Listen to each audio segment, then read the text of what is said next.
Some of you may have noticed, I'm sort of ancient. It was mentioned that I was chief prosecutor in one of the trials at the age of 27. I'm now 90. However, this should be of more interest to you than it is to me, because what I've been working on was trying to make it a safer world for you. I have personally witnessed as a combat soldier in World War II, from the beaches of Normandy through to the final battles of the war, and liberator of many concentration camps, the real horrors of war. And I am guided by the advice of my Supreme Commander, a name you'll be familiar with, because he became President of the United States, Dwight D. Eisenhower, who concluded in his speeches to the nation that the time has come, in a very real sense, to rely on the rule of law, because you can no longer rely on force in the settlement of international affairs. And what we're talking about here, the creation of an international criminal court, is a follow-up on what I was doing 60 or more years ago at Nuremberg under American leadership. Justice Jackson, who had been praised by two of the recent appointees, Bush appointees to the Supreme Court, was an outstanding jurist, and he in fact was the architect for the Nuremberg trials. The most important step forward at the Nuremberg trials was the recognition that aggressive war is no longer a national right, but it's an international crime. The other offenses, crimes against humanity, war crimes, had already been dealt with in the past. There was nothing much new about that except enforcing it. So this step forward heralded the possibility that in future, the leaders of states who were responsible for waging a war illegally should be held to account. And this rule should apply equally to all nations. That was the dream. The United Nations would set up a Security Council to determine if it was self-defense. There would be demilitarization. There'd be an international military force. All of these things were designed at that time in order to try to avoid the horrors which I personally had witnessed and others had suffered when 50 million people or more had been killed in a very brutal war, which was nothing compared to the wars of the future. And 2 weeks ago I was in a conference in St. Petersburg, where an American general was explaining the hazards of nuclear war in cyberspace, and our capacity today, and other countries' capacity, to destroy all electronic equipment in the United States, and the consequences of that. Well, I don't want to get too far astray. The problems which have been mentioned here, Judge Wald has given you a good outline of what the American Society of International Law felt could be done. I was surprised to hear from Todd Lindbergh that he was not as hostile to the court as I thought he might be. Was coming from a conservative organization, and I was glad to hear that. His view was that we rely on the Security Council as the mechanism to refer matters to the court, and then you have a technique for avoiding the existing impunity. By impunity, I mean immunity. Lawyers like to use funny language, as some of you may have noted. I try not to speak Latin, primarily because I can't. So the big problem now for the court is, what do you do about the crime of aggression? This was almost the breaking point in Rome. Rome was a miracle, a miracle.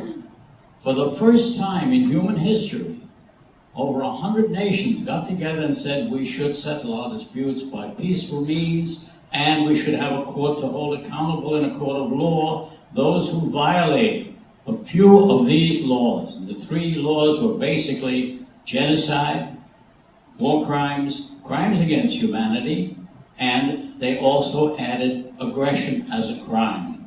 But then, because that was the most contentious point, they put in another provision saying, however, aggression cannot be tried until certain conditions are met. And that was the compromise. It's a crime, but don't hold anybody accountable until we agree on what should happen. And what they agreed should happen, they felt would never happen. So that was the usual diplomatic trick for breaking a compromise, reaching a compromise in form and not in substance. What happened in the meanwhile? Of course, nations have been committing aggression all over the place. And I don't have to list names.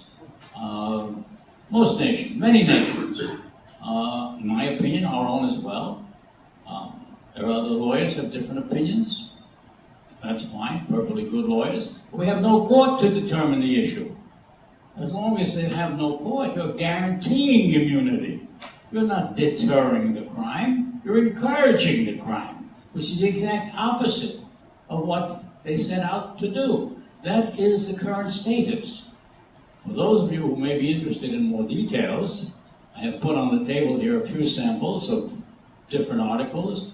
There's a long article giving you the entire history of this, but the best thing to do is click onto my website, www, and my name, Ben Ferencz, BenFerencz.org, the spelling is here, and you will find a host of articles and books and speeches and lectures to the American Bar Association, to the American Society of International Law, to veterans groups expressing my point of view.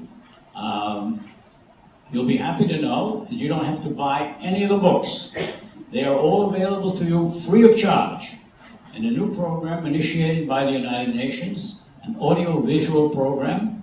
You'll find it on my website. You can refer to it. I have some papers there on it, in which I have given them 5 lectures from my point of view. Other professors have other lectures, and they have digitized all of my major books, and they're available free of charge all around the world.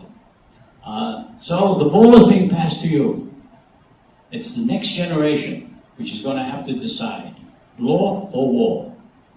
If you decide for war, goodbye. I won't be around. If you decide for law, you're going to have the type of problems which have been discussed. How far can you go? Nations are not yet ready to give up their sovereign right to go around and kill their neighbors, including all their children and anybody else who happens to be in the way.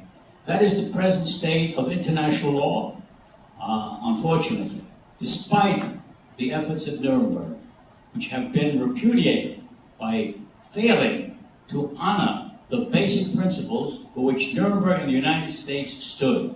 The excuse they gave it, oh, aggression hasn't been defined, or the prosecutor is liable to be a run amok and start prosecuting. These are sham excuses to say that the aggression has not been defined.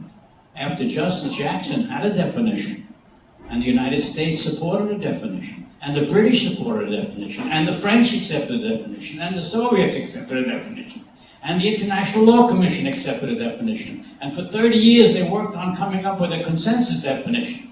After all of that, and the Chief Judge of England, who said, look, if it was good enough in 1945, it hasn't gotten less good in the meanwhile. To say that it hasn't been defined is really a demonstration of either malice or ignorance. And I wrote a 2-volume book on that. You don't have to read the whole book, you can read some of the short articles. And fear of the prosecutor, I was glad to hear from Todd that that fear has been ameliorated. I know the prosecutor quite well. I was there when he was inaugurated. I made the inaugural speech for him, as I did at the Rome Convention as well. Very, very cautious people. That's why it moves so slowly. Somebody asked me, what's happening? Well, it's a newborn babe.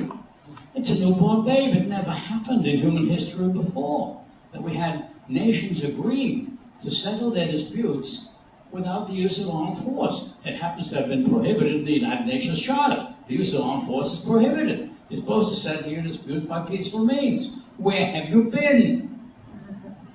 People are being killed. Thousands of children are being killed.